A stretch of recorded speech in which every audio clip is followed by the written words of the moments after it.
it good to invest in large cap mutual fund? And what are the benefits and drawbacks involved in investing in a large cap mutual fund? Our chief financial planner, Mr. Ramalingam, will give insights on this. Ramalingam, over to you. Large cap funds invest in top 100 companies based on capitalization in India.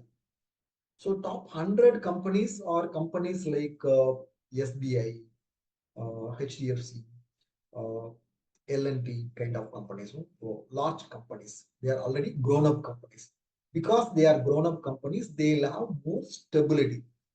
Though they have stability, at the same time, they have lesser growth rate because they are already grown up. So they have lesser growth rate.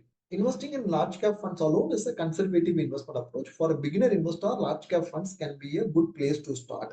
One thing what we have to understand is large cap mutual funds are also market linked. They are also investing in stock market. It can also come down. It can also go down. It can give you negative returns for a longer time frame.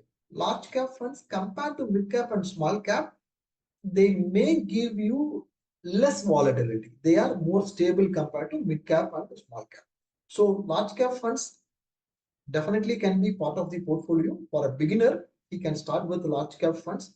Large cap funds are conservative. At the same time, large cap funds also can be volatile and give you negative returns in the short term. Thanks for your detailed answer.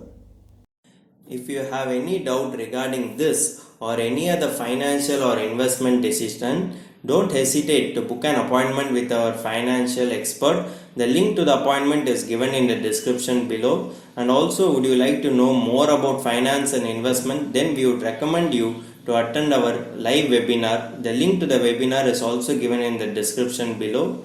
The webinar is absolutely free. If you like this video, hit like, and if you are new to our channel, please do subscribe.